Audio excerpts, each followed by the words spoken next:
পিসি চেষ্টা করছে যাতে করে সিবিআই তাকে কোমরে দড়ি পরিয়ে না নিয়ে যেতে চেষ্টা করছি, কিন্তু তারা ধরা পড়ে গেছে। এটা কোথাও সুপ্রিম কোর্ট বলেনি যে এই সিলেকশন প্রসেসে কোনো ইলিগ্যালিটি হয়নি, এটা সুপ্রিম কোর্ট বলেনি। পরিকল্পিত জালিয়াতির কথা বলা হয়েছে, পরিকল্পিত জালিয়াতি, সিস্টেম্যাটিক হয়েছে। 8,000 ছেলেকে ভুয়োভাবে, ছেলে মেয়েকে ভুয়োভাবে ঢুকিয়েছে, পয়সা খেয়ে ঢুকিয়েছে। আর যা 324 ভুয়ো আছে, এরা পয়সা দিয়ে চাকরি পেয়েছে। এটা সুপ্রিম কোর্ট কোথাও বলেনি যেটা হয়নি। 16 জুলাই পর্যন্ত স্থগিতাদেশ দিয়েছে। এই 8,324কে বার করব আমরা, এবং এই ঘাত ধাক্কা দিয়ে বার করব এই চাকরি থেকে। কিন্তু তার বাইরে যারা জেনুইন ক্যান্ডিডেট তাদের বিরুদ্ধে কোনো অভিযোগ কারুর নেই, কারুর কোনো পক্ষের নেই। এবং কালকে শুনানির সময় ভালো করে যদি দেখে থাকেন, অনেক পক্ষ কিন্তু সওয়াল করেছে, অনেকগুলো ক্যাটাগরি সওয়াল করেছে। বিচার ব্যবস্থাকে মূলত অ্যাটাক করার যে পরিকল্পনা, সেটা টেন্টেড, আর রাজ্য সরকার 8,000কে বাঁচানোর চেষ্টা করছে, চোরেদের বাঁচানোর চেষ্টা করছে। চোরের মায়ের বড় গলা হয়, এখানে চোরেদেরই বড় গলা।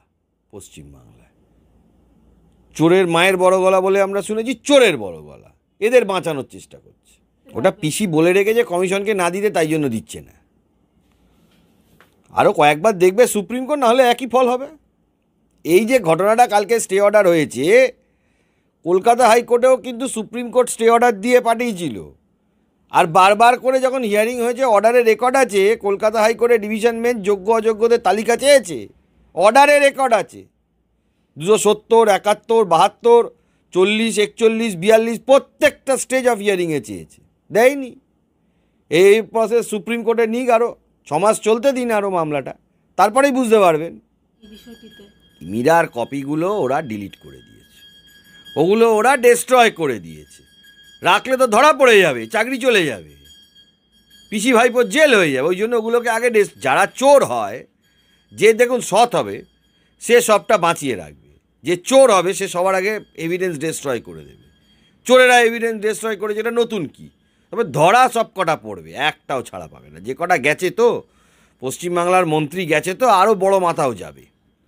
এসএসসি যদি মনে করে ওরা যোগ্য অযোগ্য আলাদা করতে পারবে, সিবিআই এর কাছে যে ডকুমেন্টগুলো এসে পৌঁছে, সেটা অস্বীকার করছে না, সিবিআই বল দিচ্ছে, তাহলে পারবে না কেন?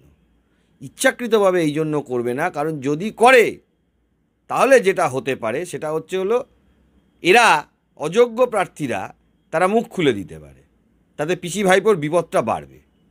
আমরা কোর্টের কাছে জানিয়েছি প্রায় 8,300 মতো ভুয়ো চাকরি হয়েছে, এবং সুপ্রিম কোর্ট 16 জুলাই অবধি যে 9 তারিখের যে স্টেটা ছিল, 9 তারিখে সুপ্রিম কোর্ট যে স্টে অর্ডারটা দিয়েছিল 6 মাসের জন্য, সেটাকেই পুনরায় এক্সটেন্ড করলো 16 জুলাই পর্যন্ত।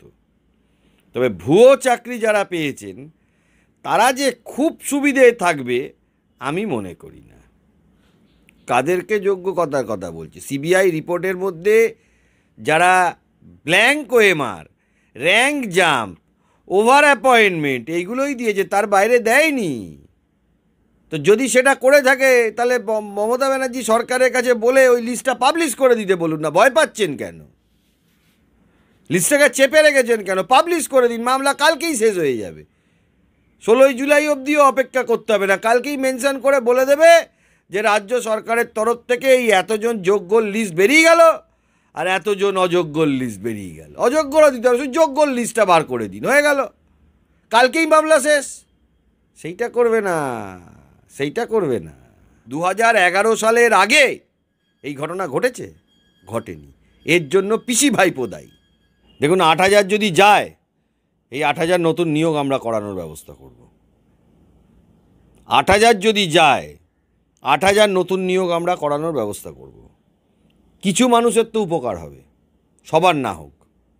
এই 8,000-এর যাওয়া উচিত। স্থগিতাদেশ দিয়েছে 16 জুলাই পর্যন্ত স্থগিতাদেশ হয়েছে। বেসিক্যালি সুপ্রিম কোর্ট অর্ডারের মধ্যে একটা জিনিস খুব স্পষ্ট করে দিয়েছে, যারা যারা টেন্টেড ক্যান্ডিডেট, অযোগ্য, তাদের কিন্তু আন্ডারটেকিং দিতে হবে যে যদি চাকরি চলে যায় তাদের টাকা ফেরত দিতে হবে। তারা পারাতে পারছে না।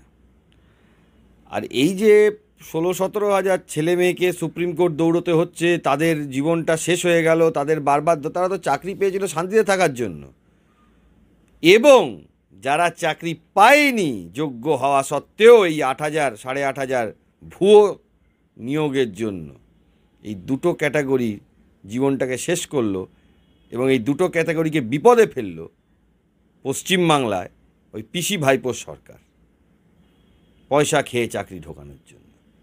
এবং দুর্নীতির পরিমাণ এত, এটাও কিন্তু সুপ্রিম কোর্টের অবজারভেশনের মধ্যে রয়েছে। বলবেন যোগ্য চাকরি প্রার্থীদের এরকম বিপদেই পড়তে হতো না যদি এই লিস্টটা তারা হাইকোর্টে দিয়ে দিতেন। সুপ্রিম কোর্টেও কিন্তু লিস্ট দেননি। আলটিমেটলি যদি লিস্ট না দেন সবারটাই চলে যাবে। স্টে অর্ডার হয়ে গেছে মানে কি আপনার মামলা শেষ হয়ে গেছে তা তো নয়। ওই লিস্টটা কিন্তু এসএসসিকে দিতে হবে। এখন তৃণমূলের নেতানেত্রীরা ভাবছেন, যারা সরকার চালাচ্ছেন, যে আমরা পুরোটাকেই আমি এই 8,000কে আমাকে কি করে বাঁচাতে হবে, 8,000 ধরা পড়ে গেলে তো ওদের মুখ খুলে দেবে না। এবং আরও একটা উল্লেখযোগ্য বিষয়, তদন্ত চালিয়ে যাওয়ার ডাইরেকশন দিয়েছে সুপ্রিম কোর্ট। রাজ্য সরকারের তরফ থেকে যোগ্য চাকরি প্রার্থী বা বঞ্চিত চাকরি প্রার্থী যারা, যোগ্যরা যারা চাকরি করছেন বা যোগ্যরা যারা রাস্তায় বসে আছেন, তাদের হয়ে কোনো সওয়াল হলো না। রাজ্য সরকারের পক্ষ থেকে সওয়াল হলো কি না, সিবিআই যেন অ্যারেস্ট না করতে পারে, এইটা। দ্বিতীয়ত খুব উল্লেখযোগ্য ব্যাপার, যারা যোগ্য তারা মামলা করেছেন, যারা চাকরি পেয়েছেন, মূলত তারা এটা লড়াইটা করলেন সুপ্রিম কোর্টে। আর আমাদের যেটা টার্গেট, এই 8,000 যে ভুয়ো ঢুকে আছে না, এই ভুয়োগুলোকে বার করতে হবে। আমাদের যোগ্য যারা পেয়েছেন বা আছেন তাদের বিরুদ্ধে কারোর কিছু বলার নেই, তাদের বিরুদ্ধে কেউ কোনো অভিযোগ করেনি। এবং যারা যোগ্য তারা এটা জানেন যে তাদেরকেও কেউ নোটিশ করেনি।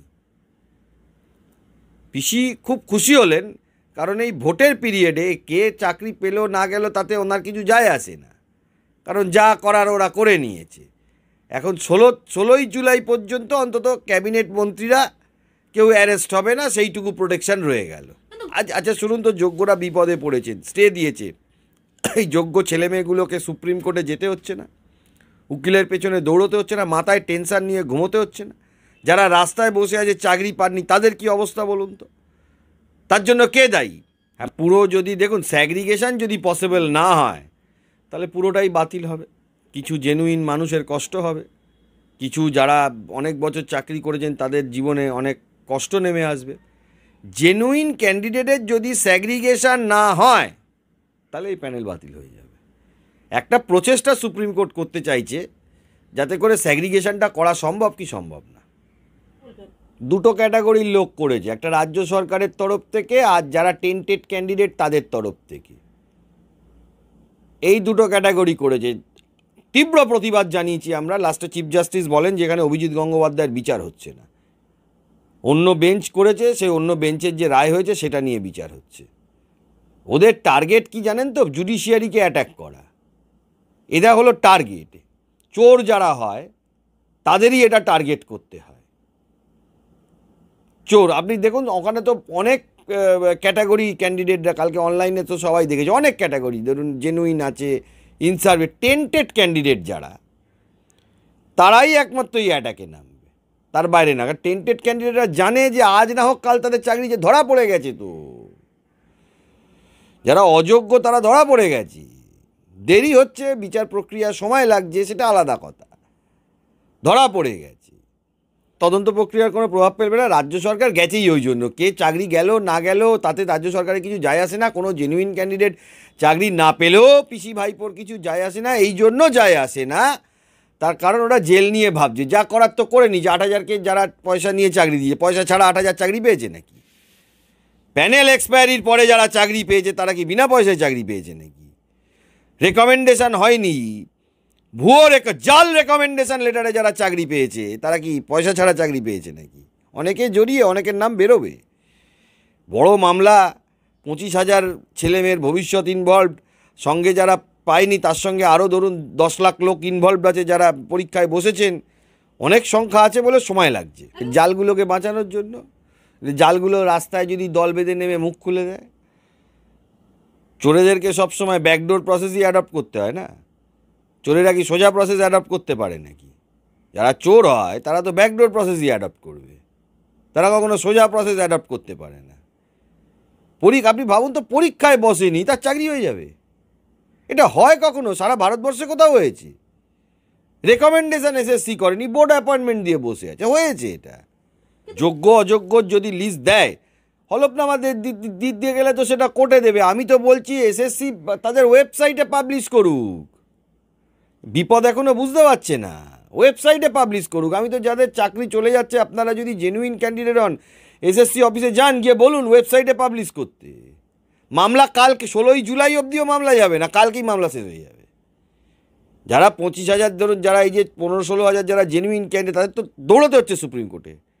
টেম্পোরারি রিলিফ হলো, পুরো মামলা তো শেষ হয়ে যায়নি।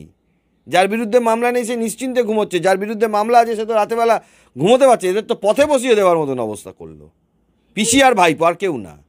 চোরেদের বাঁচাতে গেলে করতে হবে, তাই জন্য করেছে। চোররা চোরেদের বাঁচাবে, সৎ লোকের পেছনে দৌড়বে, এটা নিয়ম। 10 লাখ টাকা 20 লাখ টাকা দিয়ে তো চাকরি সবাই পাওয়ার মতন ক্ষমতা নেই। এই আমরা যারা বঞ্চিত চাকরি প্রার্থীর হয়ে লড়াই করছি, কি কত টাকা ফিস দেয় আমাদের?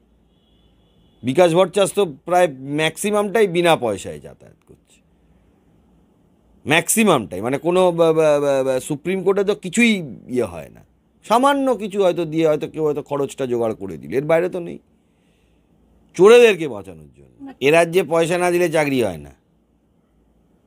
তৃণমূলে 2011 সালের পর থেকে, 2011 সালের আগে কিন্তু এই অভিযোগ ছিল না। পয়সা দিতেই হবে, তৃণমূল ক্যাডাররা চাকরি পায় না পয়সা না দিয়ে। যারা যারা তৃণমূল করছেন, সততার সাথে যারা তৃণমূল করছেন, তাদের বাড়ির কটা ছেলে মেয়ে চাকরি পেয়েছে দেখুন তো। চাকরি পাবে মন্ত্রীর ছেলে মেয়ে, পরেশ অধিকারী কাউন্সিলরের বউ, এরা যারা তৃণমূল করছে তারা কটা সরকারি চাকরি পায়? কারণ তৃণমূলের তো যারা গ্রাসরুটের কর্মী বা যারা পতাকা লাগান বা যারা ফ্ল্যাগ ধরে ঘুরে বেড়ান, মিটিং মিছিল করেন একদম গ্রাসরুটে, তাদের বাড়ির ছেলেমেয়েরা সরকারি চাকরি পায়, কারণ তারা পয়সা দিতে পারে না। তৃণমূল পার্টির যারা নেতা নেত্রী আছে, তৃণমূল পার্টির প্রমোশন হতে গেলে চুরি করতে হবে। চুরি যদি না করতে পারো, সে তৃণমূলে প্রমোশন পাবে না, এটা নিয়ম, তৃণমূলের নিয়ম।